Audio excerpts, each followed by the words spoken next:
welcome to Food Rebels. This is the podcast that brings you brands, chefs and live on-air tastings, a show dedicated to the more rebellious side of the food world, where we celebrate people who have challenged the status quo. You know me, I'm the show host, AJ Sharp, taste expert, food writer, great taste food judge, business owner. With me today, we have our lovely producer, Georgie Parsons. Oh, hi. How are you today? Yeah, I'm very well, thanks. How are you? Really excited about who we got in the studio today. We are still running our competition for completing the survey on our website at foodrebels.co.uk, and you can win a whole hamper of goodies from different producers that have been on the show. So get on the website and do that. But this is really an interesting show for me today because I can only taste one of the products, but I'm really, really happy that my lovely friend Stu McDonald is here in the studio with us today from ManiLife. Welcome, Stu. Hey, AJ, good to see you again. I'd forgotten you can eat peanuts. I'm sorry. You brought an almond butter. I'm happy forever. That's true. I almost didn't as well, but thank God I did. How are you? I'm really good. I'm like insanely impressed at the setting that you guys have down here. So anyone who listens who hasn't been down to AJ's kind of office or shop or whatever, it's insane. It's like heavenly. Oh, thank you. Very different to where I work. So yeah, well done. Well, thank you. We're very lucky to be so close to London, but seemingly surrounded by fields. Yeah. But so far, exactly. What have you brought in for us? I mean, there's a whole array of beautiful things for us to taste, but let's start at the beginning because not everyone knows who ManiLife is. I mean, where have they been? But tell us about ManiLife. So ManiLife basically make what many believe to be the world's best tasting peanut butter. I have heard this. Through adopting the same kind of principles as you're used to seeing in things like coffee and chocolate. So things like single estate sourcing, small batch production. And that's basically it. So how we started is kind of quite an interesting or telling story. So I basically had a job as an accountant, this was back in 2015. Didn't want to do it, so I put it off and decided I'd move to Argentina, where the idea was I was going to go there and basically build up enough guilt to become an accountant for 3 years. Fell into working with a peanut butter social enterprise, got pretty into the products, like more and more, started experimenting with recipes, tracked down the family that we still source from today, and this was kind of the first spark moment. Met them, loved them, incredible product, and I looked at the market back home and saw whilst it was growing, no one was speaking about peanut butter the same way you spoke about coffee or chocolate. And in particular, there was no provenance. So I put off the job again, came home in April 2015 with the idea of starting ManiLife, which was going to be the world's first provenance-led peanut butter brand. And Mani means peanut in Argentine. And it was a complete disaster. Oh, that's where the Mani comes from. Yeah. Peanut. All this like assumed Peanut life. ManiLife. Okay, which now cool. doesn't make sense because an amber or whatever. But anyway, the first ton arrives, and literally the day it arrives, our production partner pulls out. So I had a ton of peanuts in 25 kilo bags in my bedroom. Why did they pull out? Long story. I'm glad they did because years later, there was a salmonella outbreak at that factory. No. But one of their clients basically said, you can't work with anyone else. The universe works in funny ways, doesn't it? So no, it genuinely did. So that summer with a ton of peanuts in my bedroom. An actual one ton? Yeah, like a metric ton in 25 kilo bags. Wow. Yeah. We rented out my old rugby club kitchen. I got together like 45 friends, bought 2 little kitchen blenders. And we made 4,000 jars of peanut butter, 1 jar at a time. And it was pretty hellish, to be honest, because I was getting up at all hours and it was 1 jar of peanut butter at a time. But in the process, we transitioned from what was ultimately going to be like a provenance-led co-manufactured brand, which is very copyable, and provenance is now a thing in peanut butter because of us, into a brand that still makes the products in a way that no one else had done to that point. And like you can't make ManiLife in a normal peanut butter factory. And it's because of what was learned. What was learned at that moment with your blender. Yeah. Did you break any blenders? Like, same. You must have just burnt them out. I can imagine all these big rugby blokes just being like, "Do I just press on for a bit?" Yeah, and it was. I've got some pictures that I could maybe send you of the production line, but it was just. Wicked. I mean, it was like heinous. I remember the blenders used to overheat, and as a way of like, oh, we're going to stop this. We raised them up on a little like cage, and I just put bags of ice under, which obviously didn't work at all. But yeah, it's interesting because obviously that was kind of my first job really, and so went through this whole process of learning. Like we were quite slow, made so many mistakes, but then it was all of these mistakes and like that form like the juice of the brand, which I think's quite good. Yeah, they're all learning points, aren't they? Exactly. So how is normal peanut butter made, and how is your peanut butter made? So there's two ways to make. My team always says, "Stu, don't give too much away." But there's how the market makes peanut butter, which is something called inline milling, and that's basically two discs that have fine serrated teeth on them, and they basically like macerate the peanut butter. And so the thing that you control to control texture is basically gap size and the size of the teeth. And so and what that is very scalar. You can make a hell of a lot of product very quickly, so it's quite cheap. ManiLife is small batch, fast cycle, and the range of things that impact the product in that method is like insane. And we're learning about them all the time still. But one of the things it's enabled us to do is to create a texture that we can't achieve with inline milling. And when I came out of that kitchen, I went to every peanut butter factory in the country, went to loads in Europe, and I was like, guys, this isn't it.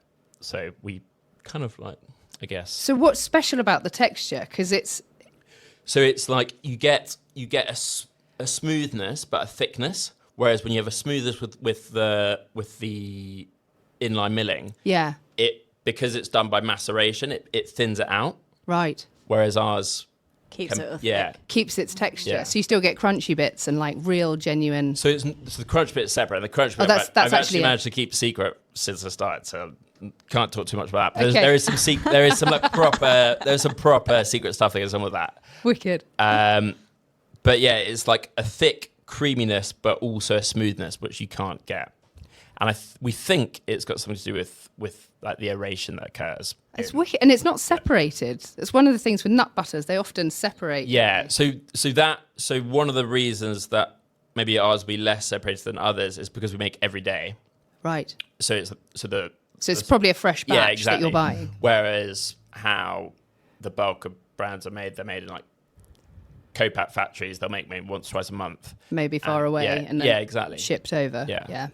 Wow, that's amazing. Yeah. So do you think peanut butter has the people in loving peanut butter has grown? As in, like, have you bought in a product that was kind of niche, but now it's more mainstream? So when we launched, peanut butter was already kind of like a rocket ship, but it was a rocket ship because it was transitioning from like American kid style to health food, and the messaging was like, we add nothing, we do nothing. Yeah. So it's like we had good, then we get better, and then we came in and we were like, we add nothing, but we do loads. So we kind of craftified it, I guess, and definitely have introduced people that didn't like peanut butter. Yeah, because there's peanut butter and there's peanut butter. Yeah, exactly. And it's coffee. Yeah. And it's like the number of conversations I've had with people where they're like, well, yours is just peanuts as well. And I'm like, yeah, but like wine is just grapes. Yeah, coffee is always Depends who you coffee. put it in the hands of. Yeah, exactly. It's so true. And that's why it's so interesting, because like the kind of the gains are all at the margin. Like we've done so much R&D into like how the blenders work, what materials we use in the blenders, what the size the batches are, how fast the blades go, like which is cool, because if we made it with those guys that shut down salmonella outbreak, then we'd just be like, we're going to be this micron size, go. Yeah, amazing. Yeah. And then one other thing that we invented in that summer, which has like changed peanut butter globally, we accidentally invented something called deep roast peanut butter, which was okay. We overcooked the nuts. Is that the darker one? That's the red one. We overcooked the nuts. People love that, don't they? They go nuts for it. Yeah, it's the thing. And deep roast was the best name we could come up with for burnt. And the first jars were like a little red pen for, well, however many it was, 400 jars. And now it is like a global phenomenon. Like the biggest peanut butter brand in the world has now copied you. Yeah, which is quite wild, because we were like 5 idiots, probably more than 5, 10 idiots in a kitchen, just Yeah. Burning. Yeah, Burning. Shame you couldn't have licensed it to them or something. Yeah. Damn. Right. I'm You're going to go for the taste. I'm diving in. I'm just going to say, I think there's been a like incredible timing thing with, you guys have launched this incredible brand. People love it because of the flavor. It's obviously like great taste award winning. But I noticed, I've just done the Zoe thing and everything was saying to me, what you need is a spoonful of, nut butter, peanut butter. And, if you're going to have something sweet, if you had something like nut butter with it, it just slows down the way the sugar hits your blood system and it's really good for you and all the fats are really good for you. And it's just like, I really thought of you as I was like, oh, more nut butter. I just need to put a spoonful of nut butter. Coincidental luck, no strategy at all. It's cool, isn't it? Because we've just got into peanuts, so like the snacking world. And snacking is just full of ultra-processed food, right? And that's becoming... Not sure how niche it is, but it does feel like it's a thing that's growing. And there's a few ways you can maneuver out of this. One is like mega innovation that kind of takes new tech and creates stuff that's quite niche. Other is just snack at home, or two is just like reformat and elevate stuff that's already there. And so we've just taken peanuts, which is like super mainstream, and we're just making them way better. Yeah, way better. Which is a much lighter, it's still pretty hard, but it's a much lighter lift than creating, I don't know, like a Craig Sam seaweed macro crisp. Yeah, no, I mean? I see what you mean. Go on, Georgie. Oh, it's how was it? So delicious. I'm in the kind of new era of peanut butter, like lovers. Like I didn't grow up eating peanut butter. Yeah. I kind of came across it later in life, let's put it that way. But I absolutely love it, and the deep roast is so good. Yeah, it's like no other peanut butter actually. How's it different to like a normal peanut butter? It's just got more depth of flavour. Really?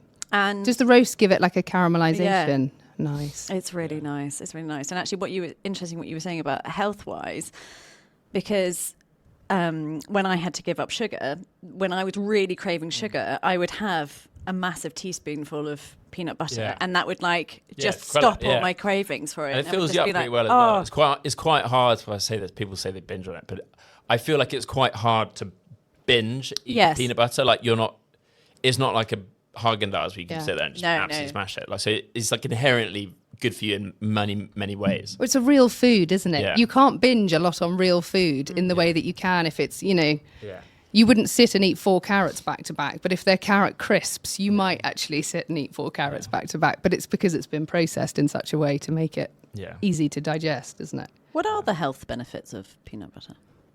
Protein. I mean, there's like so many. Yeah. And we intentionally don't really talk about them because I find marketing on health is quite like sterile, and also health is ever moving. So if you like pin yourself to one thing and then like a new study comes out, then whatever. But it's damn PR people write another press release, and everyone's like, "What am I supposed to be doing now?" But so high protein, the fats in it are it's called high oleic, so it's high monounsaturated. So they've done studies that show that actually eating high oleic peanuts basically flips you into a fat burner, so you lose more weight as part if you're trying to lose weight. It's got loads of micronutrients in it that are great for your mental health. It's a great thing to have before bed because it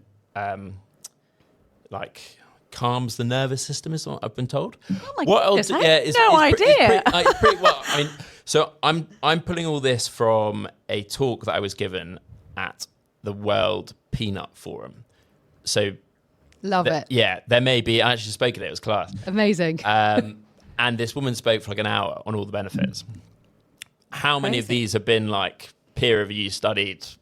Who knows? But what I'll do after this, I'll send you the deck that she presented, and you can put all the benefits. I mean, I can believe it. I mean, the one thing the Zoe app taught me was that the food I was eating just before bed, often dark chocolate and a cup of tea, was the reason I was then waking at 2:00 in the morning, because it was causing a sugar spike and then a sugar drop. So at 2-3 in the morning, when I'd gone into a light sleep, suddenly I was actually awake. Yeah.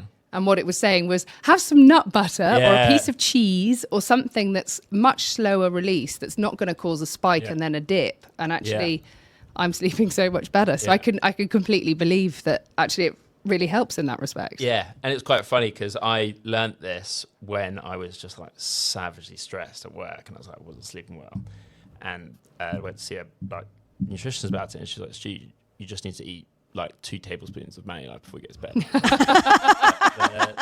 The solution's been here is all right in along. front of you. Yeah. So I love that you've done an organic one now as Yeah. well. When did that come out? So that came out in Waitrose and A Load of Independence last October. Okay, because I haven't actually it's seen pretty that. limited. Seen that yet, but I try and eat as much organic stuff as I can. So that's a lovely addition to the range. Yeah. So this is like peanut nerd heaven. Are you going to do this in all the different roast levels? Or is it just in a one? So it depends on how the farm that we work with develops, because I spent like 5 years trying to find organic peanuts that I thought tasted good enough.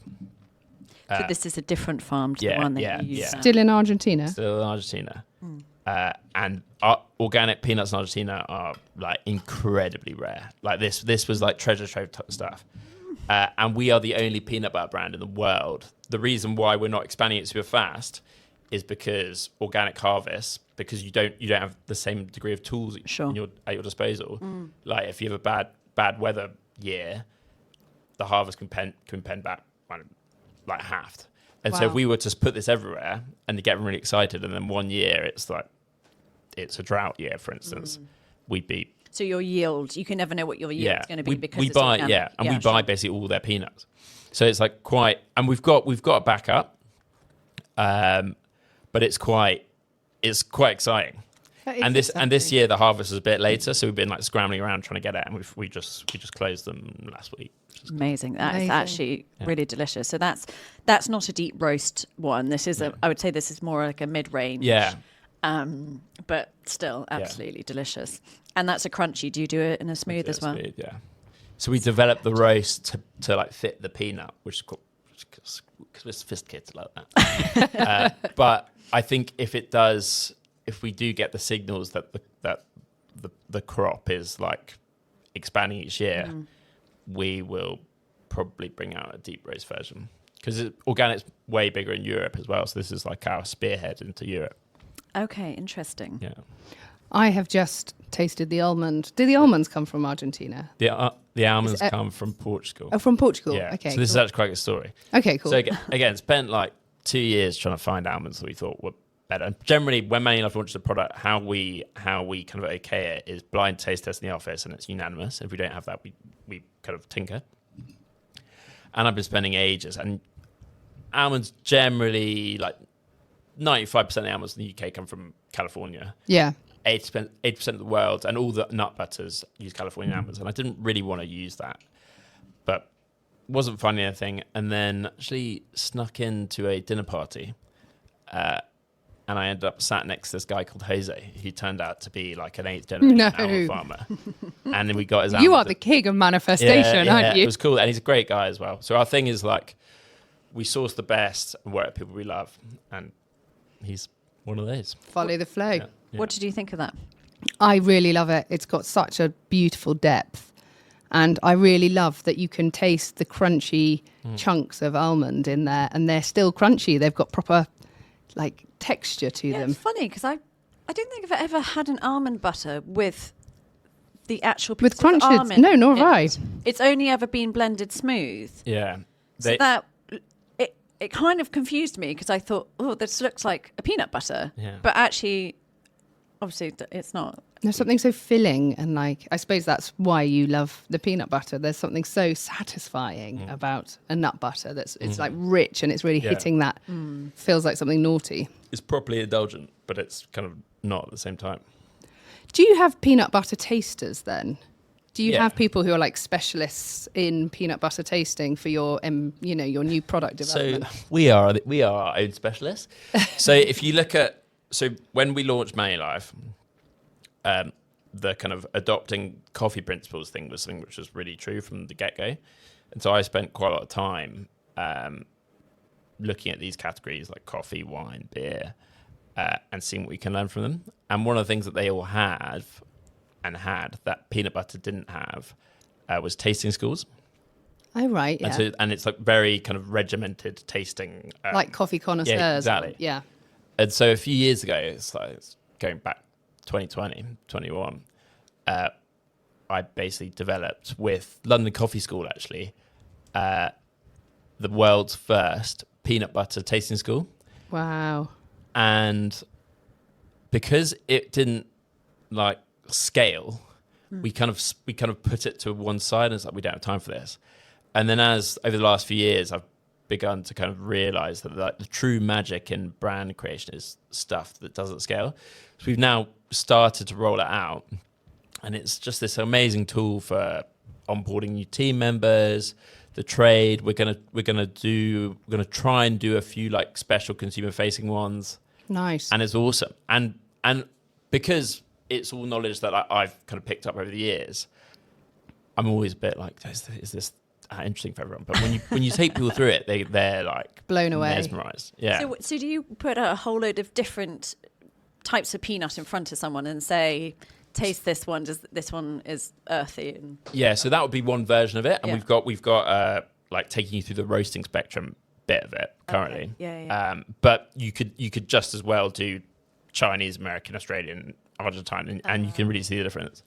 Ours is basically take you through the supply chain and all the kind of transformations that occur throughout that, what makes good, better, best, and then we've done a section on food pairings, because peanut butter is just like a mega ingredient, which is why I got cooked. Well, you've got this Yeah. gorgeous cookbook sitting in front of us, which I've been looking through. I love a cookbook. I love a subject-specific cookbook. Yeah. Because it's such a great gift, isn't it? Like, here's some really insanely good peanut butters. Yeah. And here's how you can use them every single All the day time. for every single meal. Exactly. Including cocktail. No. Yeah. Do you have cocktails? There's cocktails, No. yeah. Actually, So that's amazing. I was about to say, we developed, a friend of mine runs or started a restaurant called Labab, which is a chain now. But we did a menu takeover with them 2 years ago, and they developed a peanut butter espresso martini. And we've basically just taken this in. This is ours now. We now put it everywhere. That's amazing. This one looks delicious. Mustard greens toasty. Yeah. That's It looks insane. it's super easy as well. It's got cabbage in it and mustard and cheese and then, peanut butter on sourdough toast and jalapenos. I mean, Favourite. you did say you're really stressed. I'm just going to say, as a member of the Guild of Food Writers, I know, not firsthand, but from a lot of friends, a huge amount goes into putting a cookbook together. Yeah. Of food stylists and testing every recipe at least 4 times on 6 different ovens and goodness knows what. How did you? How? So we actually got approached by Penguin Publishing to do it. No, So they really. did the bulk of it. For Wow. us, which is cool. And we worked with a couple of great chefs, Soph Godwin and Adam Bush. They're married. They're like amazing. So they developed nearly all, if not all, of the recipes. We did the peanut butter espresso martini, which we just nicked from someone else. Nice. And now you've also got Peanuts. peanuts. Actually, Peanuts. just Just peanuts. Just Peanuts. peanuts. So these are deep roast salted peanuts, which if you're into peanuts... Snacking peanuts, Yeah. I would call this. Yeah, Yeah? exactly. So pub peanuts. pub peanuts. Come over Yeah. for a drink and Yeah. They're good. Oh, These they're good. are like off the charts. they're really good. Lovely. Yeah. So these are your same peanuts Yeah. that you're then just Dusting with salt. and roasting in, which you would yeah. have done normally, and then dusting with salt. So there's 1-star great taste on the peanuts like no other, deep roast salted. And then cocoa dusted has got a 2-star. Cocoa dusted. Nice. But I think that's the best product we've ever done. Is this the sort of It's so good. after dinner? It's- Really? Yeah, it's so good. And we've just done a terrible job of launching it, because it's a new category. Sainsbury's wanted it. We put it into 300 Sainsbury's stores. That's back in not a store. peanut. That is not a That's peanut. a peanut, yeah. That is not a peanut. It's peanut, cocoa, salt, and sugar. So is it kind of a Tumble. pudding, like an after So dinner? so it's I Crunch. It's yeah, like a it's the different crunch. caramelization of it. Yeah, it's insane. So it's shouting into the microphone. 'Cause I'm so excited. I'm excited It's too. if you close your eyes and put yourself in you've just had dinner, you're almost done, but you're not quite done. Just needed something with your coffee. It's like modern day after 8.